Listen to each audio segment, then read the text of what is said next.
Bonjour à tous et bienvenue sur Unitar News. Toute l'équipe vous souhaite une bonne année 2010. Au programme aujourd'hui, nous parlerons de l'intervention d'Unitar lors de la conférence sur les changements climatiques de Copenhague.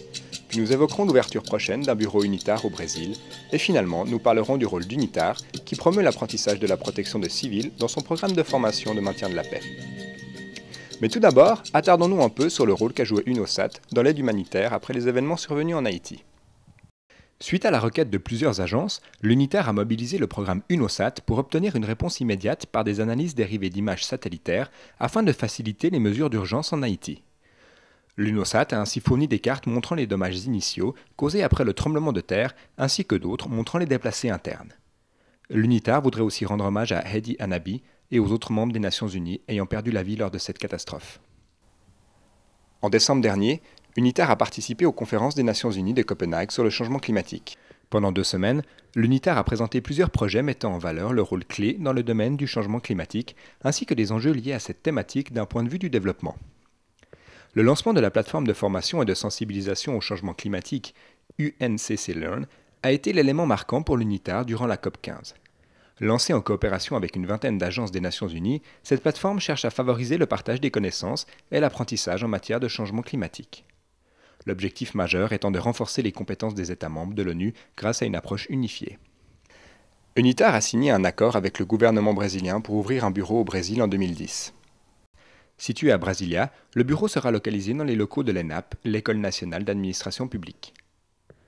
Le 17 novembre 2009, l'UNITAR, le ministère brésilien de la planification, l'ENAP et l'agence de coopération brésilienne ont signé un accord de coopération pour renforcer les capacités des fonctionnaires publics.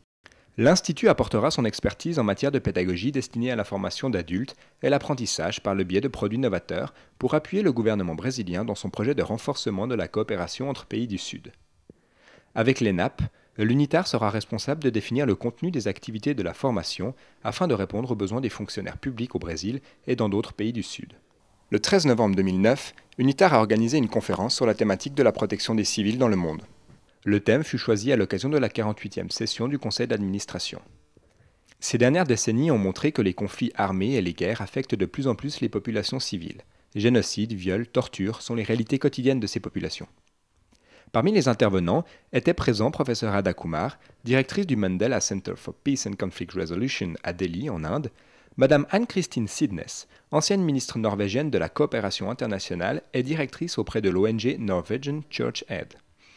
Andrew Clapham, professeur de droit public international et directeur de l'Académie de droit humanitaire international de Genève, et Jacques Forster, professeur et vice-président du Comité international de la Croix-Rouge.